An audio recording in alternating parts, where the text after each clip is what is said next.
कविता का टाइटल है माधव और मन्नतें। कविता कुछ इस प्रकार है। लल्ला, मेरी मन्नतें अधूरी क्यों रखते हो? कि लल्ला, मेरी मन्नतें अधूरी क्यों रखते हो? कोई कमी है क्या मुझ में? एक लड़का ही तो मांगा था, क्या उसे भी दूर करना जरूरी था? हर प्रयास के बाद तुम उसे लौटा कर तो दे देते हो, शायद इसलिए कि कहीं मेरी श्रद्धा न कम हो जाए।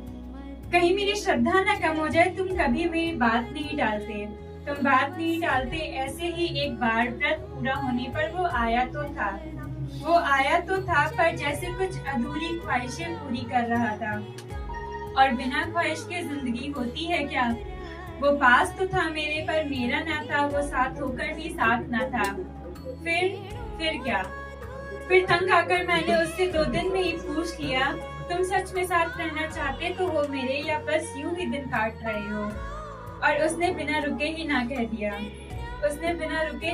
दिया। जैसे साथ तो सिर्फ मेरी मन्नत में था, उसकी चाहत में नहीं। जैसे साथ तो मेरी मन्नत में था, उसकी चाहत में नहीं।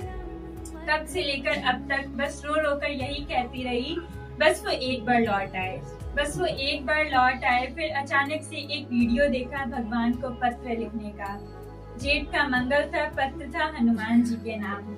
उस वीडियो में कहा गया था 3वें मंगल तक मन्नत पूरी हो जाएगी। हो भी गई, पर क्या वो सच में लौट कर आया था? क्या वो फिर से साथ लाया था? हाथों में चूड़ियां, दिल में बौछार लाया था। बच्ची सी थी मैं, मेरा बचपना छीनने आया था।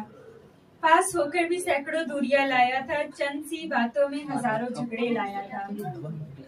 अनजान ना होकर भी दुश्मनी निभाने आया था। मन्नत तो पूरी हुई थी मेरी, पर मन में एक एहसास रह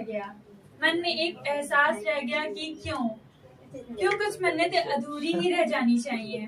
क्यों कुछ मन्नतों के धागे टूट जाने चाहिए? क्यों कुछ सपने अधूरे ही अच्छे लगते हैं?